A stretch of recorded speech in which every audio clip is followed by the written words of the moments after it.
What's going on, Lotus Tribe? You already know what it is. Welcome to Ascension, the place of self and soul development, heavy on the soulful. Um, wow. So there's been a lot of different energetic things that I have been dealing with that I'm sure some of us probably could use some guidance on as well, because I'm sure I'm not the only one as a part of the collective. However, one of the things that I've been working through significantly, and actually I was going to wait to do this video, but Spirit was like, no, it's on your chest, get it out now. Because these are like journals in essence, but also downloads. Um, so working on judgment. Judgment has been one for me. And I don't want nobody in these comments like, oh, judging. No, I don't judge. We don't judge. We listen, but we judge.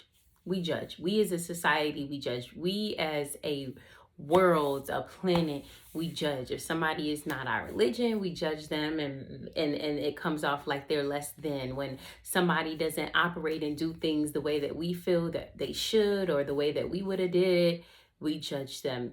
And so in the journey, as you get deeper into the journey, you understand or overstand, you come to an overstanding that releasing judgment is also a part of releasing the ego and really accepting people for who they are. And so that statement, like, we don't judge, we listen, but we don't judge, is truly a real thing. But how many of us are really truly living our everyday life within that realms of things? And so, for me in the past, I never realized that I was so judgmental. Not until one day my husband and I were in a disagreement and he was like, you're judgmental. And I was like, am I judgmental or am I saying the truth? So that took me down the rabbit hole of like, what's judgmental and what's truth? Because I had difficulty, like I really truly did, in the environment that I come from. I'm from Brooklyn, New York. So the environment that I come from, it's this bang. It is what it is. It's not what it's not. And you move on.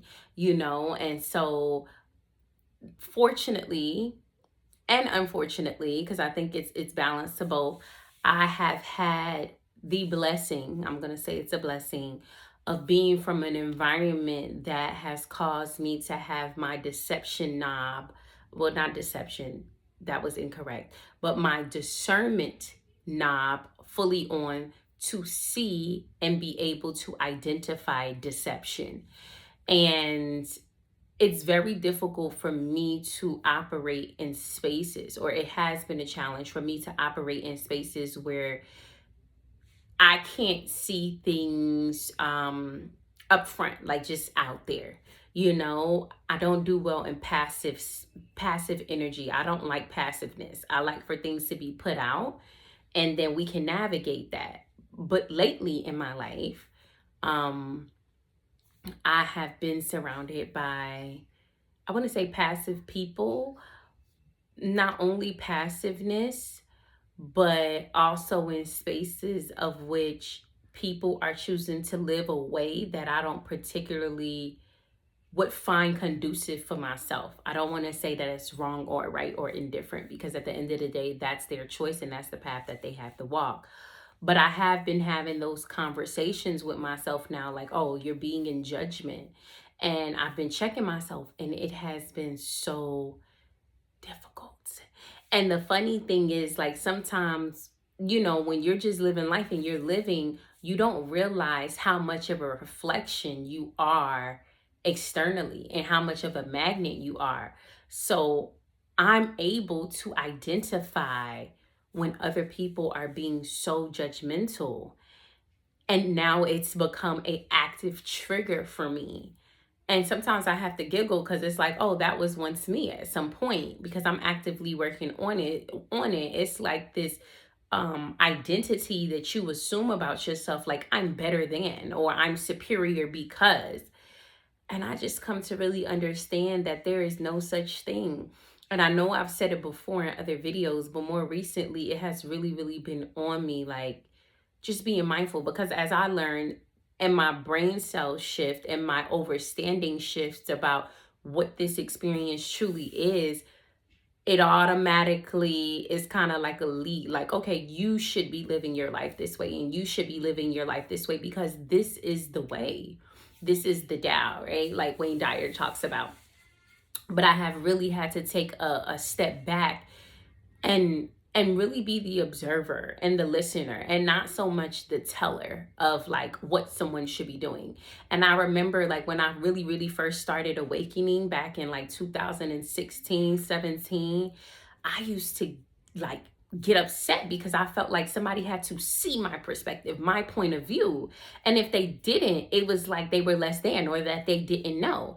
Now, that doesn't mean that in some cases I was not right, but I think just that leading with that superiority.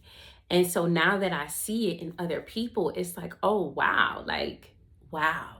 Now that doesn't mean that we should involve ourselves in spaces to where, you know, they're toxic and they're not good for our lives, but I'm talking about in the simple things. Like I think there was something circulating in the media about, you know, Young Miami and what she said about Lizzo and how Lizzo was overweight, or all of these things. I didn't really even get into it because I really tried to refrain myself from even indulging in it, especially since I know that it's something that I'm actively working on. But I think Lizzo was trying to have clarification, like on the aspect, like, what did you mean by saying ill, right? And so, you know, Young Miami was clarifying it of what she was meaning. But in the instance, if she truly did mean it in the aspect like ill, what are you doing? My perspective would be, well, how dare you? You know what I'm saying? Like, how dare you? And so I try to definitely challenge myself with that constantly. How dare I? How dare I judge somebody else when my walk has looked the way that it's looked? And it may not have been suitable to somebody else, or somebody would have made a different choice somewhere in the path to where I may have went left instead of going right. And so I say that to say, I'm giving it back to you all. How can you challenge yourself in letting go of the ego and working on judgment and accepting and surrendering that everybody has their own journey and everybody has their own walk of life? And how do you constantly battle with yourself, or how do you grow in the essence of choosing not to judge others, and more so incorporating and moving in a step of love? Now, I'm going to say this and then I'm going to go because I have my children. And usually I like to deliver my messages early in the day, but it didn't happen like that. But I did have to come to you all. So I will say this.